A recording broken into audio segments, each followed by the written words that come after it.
Boleh ibu-ibu biar nggak ngantuk ikutan baca sama saya ya. Saya baca, ibu ngikutin. A'udzu billahi minasyaitonir rajim. Ayo.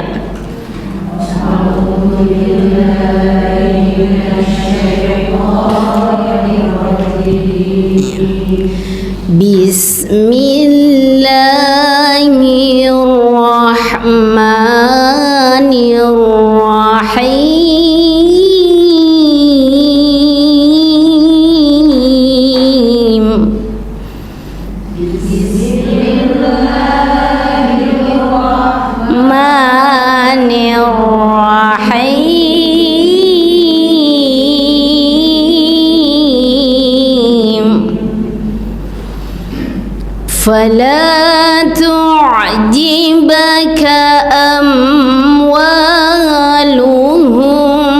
ولا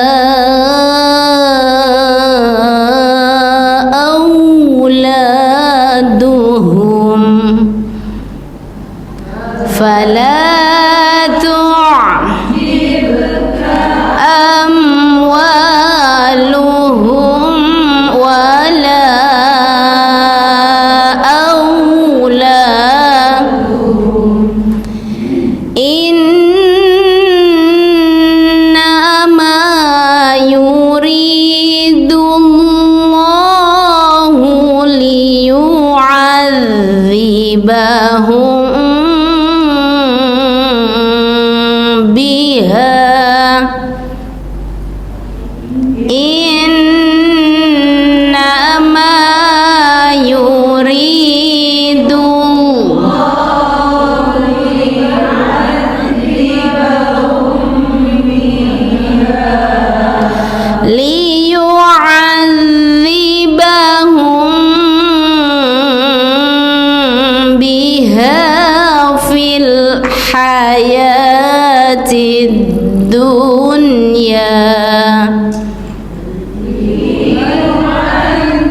وتزهق أنفسهم وهم كافرون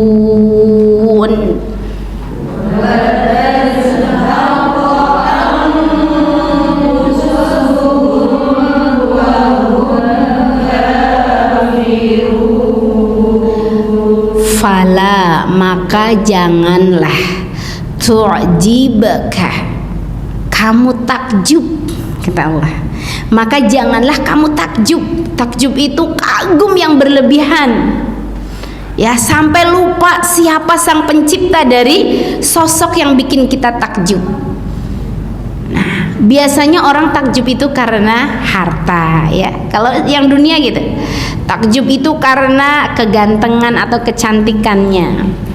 Kadang orang takjub juga, ya, ketika melihat, ya, kualitas yang dimiliki oleh anak-anaknya, ya. Bahkan termasuk juga ada yang takjub karena perempuan dan sebagainya. Nah, ternyata di sini ayat ini ada pelarangan, ya, fala tu'jibaka, kata Allah, jangan kamu takjub. Kalau bahasa ka itu bahasa bonding, Bu. Bonding itu kedekatan Allah gitu, ya. Isinya kita kayak dicolek langsung sama Allah. Maka janganlah engkau takjub. Kalau melihat apa-apa enggak usah takjub yang berlebihan. Itu semua ciptaan saya semua, kata Allah. Ya, yang bikin kamu takjub apa? Misalnya harta. Ingatlah bahwa harta itu hanya bagian kecil dari apa yang menjadi karunia Allah Subhanahu wa taala. Fala tu'jibaka.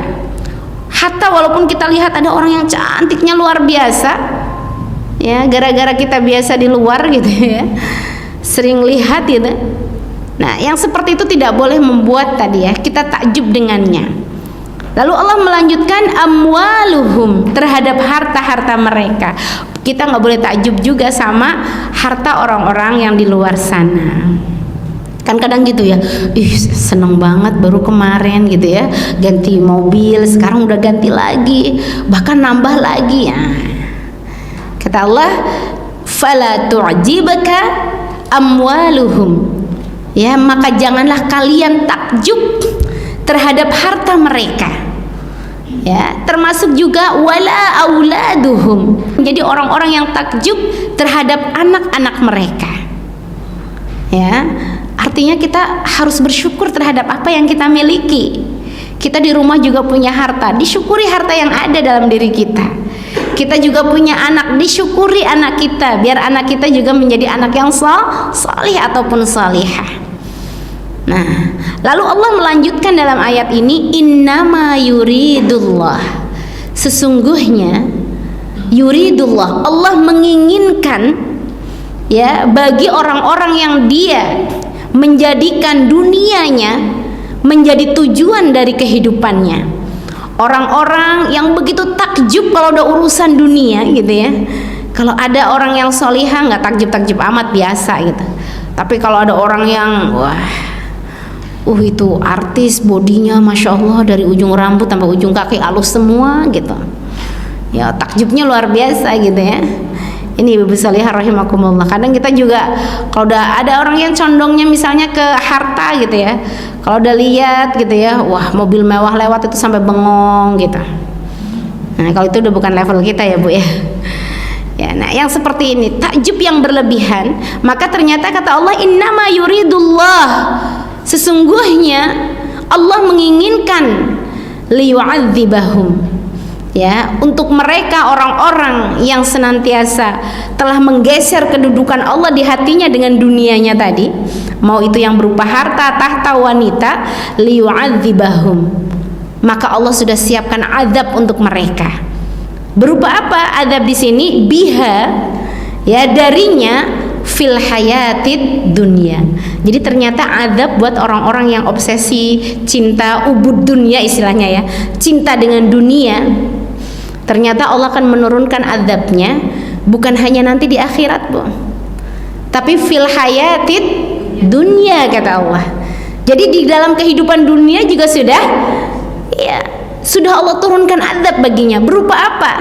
Nah dalam tafsir Quran surah, ya, dalam tafsir ini ya, Quran surah At-Taubah, ya, di ayat 55 ini Ali bin Abu Thalib beliau mengatakan, ya, beliau mengatakan, demi Allah, ya, demi Allah, huwallah, kata beliau, bukan kemiskinan, ya, yang ditakutkan oleh Nabi untuk umatnya, tapi justru ketika seseorang sudah mendapatkan dunia. Ini kalau yang menurut Nabi Shallallahu Alaihi Wasallam. Artinya memang Nabi sendiri lebih khawatir, ya, kepada orang yang sudah memiliki kekuasaan, harta gitu ya, daripada orang-orang yang miskin.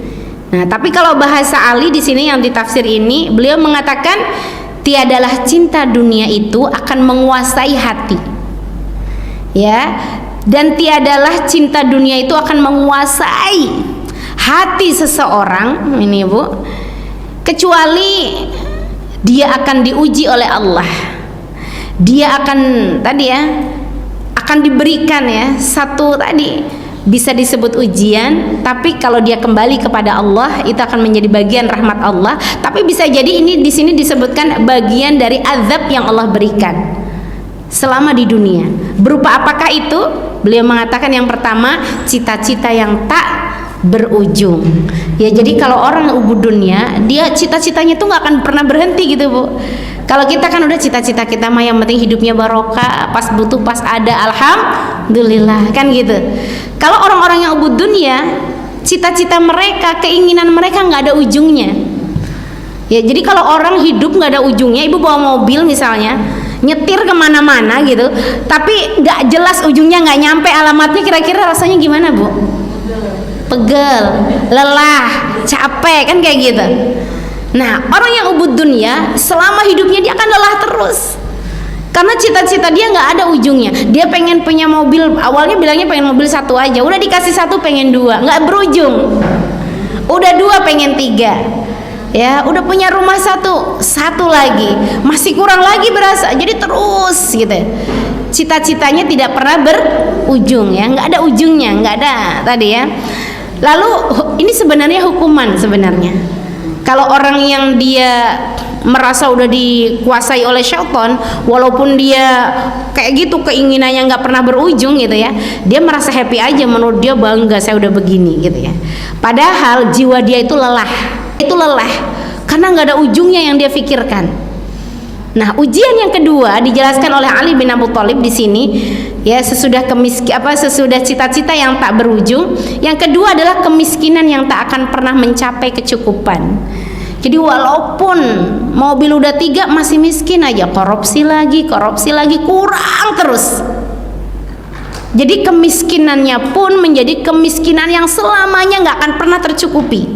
Jadi bawaannya miskin mulu. Ibu pernah lihat nggak sosok begini? Sering kan? Ya kadang yang korupsi bukan orang yang miskin. Maksudnya konteks miskin itu bukan orang yang nggak bisa memenuhi kebutuhannya kan? Justru yang korupsi itu dia udah ada semua gitu. Karena sebenarnya yang miskin apanya, Bu? Hatinya miskin, jiwanya miskin, pikirannya miskin. Karena dia diperbudak oleh dunianya. Karena dia Tuhannya itu sudah bukan Allah. Tuhannya harta. Jadi dia merasa apapun yang penting dapat harta. Yang disembah itu harta sebenarnya. Ya. Dan sebenarnya pemikiran yang begitu ditambah dengan tadi ya, hawa nafsu dia menjadi hawa nafsu yang tidak pernah disiram dengan nilai-nilai ya cahaya dari langit ya, nilai-nilai keimanan. Jadi hatinya pun jadi hati yang didominasi oleh hawa nafsu. Bukan jiwa yang tenang ya, hati yang mutmainah, tapi menjadi hati yang madmumah. Madmumah itu yang lebih dikuasai oleh energi buruk daripada energi kebaikan. Ini. Dan yang ketiga, satu bentuk ya Allah ya menurunkan tadi azabnya di dunia adalah kesibukan yang tidak lepas dari kelelahan. Jadi hidupnya sibuk mulu. Wah, ini ada meeting ini ada meeting ini, nanti ini proyeknya 1 triliun, ini yang ini, wah terus gitu. Ya karena obsesinya sudah dunia, waktu sholat ya lewat aja, nggak penting gitu. Ya, jadi dia tidak menjadikan tadi ya waktu-waktu sholatnya juga tidak dihargai, ya nggak ada kedekatannya kepada Allah karena memang tadi obsesinya sudah dunia. Nah, bentuk hukuman pada hakikatnya yang ketiga adalah tadi di mana dia tak akan terus mengejar dunianya sampai dia kelelahan gitu ya. Ya sampai di titik kelelahan. Nah, ini Ibu Salihah rahimakumullah. Ya, satu kesibukan yang tidak akan pernah lepas dari kelelahan itu yang akan Allah turunkan bagi orang-orang yang tadi ya menjadikan ya tu'jibaka, dia menjadikan ya rasa takjubnya terhadap dunia sampai menggeser kedudukan Allah dari hatinya. Na'udzubillah min dzalik. Nah, Ibu Salihah rahimakumullah, sebenarnya kenapa gitu ya kok Allah sampai memerintahkan fala tu'jibaka ya, dan jangan sesekali kamu menjadi orang yang takjub ya, karena memang berawal dari takjub. Kesannya takjub mah biasa-biasa aja gitu ya Bu, padahal dari takjub itu yang nanti akan membuat ya seseorang tadi jadi lemah ibadahnya juga, dan banyak hal yang akan dirasakan ya sesudah liyu'adzibahum biha fil hayatid dunya wa tazhaqu anfusuhum ya, dan kelak ya mereka akan mati wahum kafirun, dalam keadaan kafir Bu. Jadi bukan dalam keadaan beriman ya, walaupun dia tampak gitu ya. Jadi ini sebenarnya masalah apa Bu? Ini sebenarnya masalah amalan hati ya. Amalan hati itu walaupun seseorang bisa jadi dia pakai kerudung gitu, dia bisa jadi dia seorang Pak Haji, tapi karena nggak pernah ditentir ilmu-ilmu Allah gitu ya, akhirnya obsesi tujuan hidupnya adalah dunia, bukan kepada Allah. Engkau kejar duniamu, sebenarnya ini terkait dengan amal fikroh ya, pemikiran, dan amal hati. Kalau secara fisik kita sama saja Bu ya. Contoh kecil nih, ibu-ibu semua ngumpul di sini, belum tentu semua pahalanya sama. Ada yang datang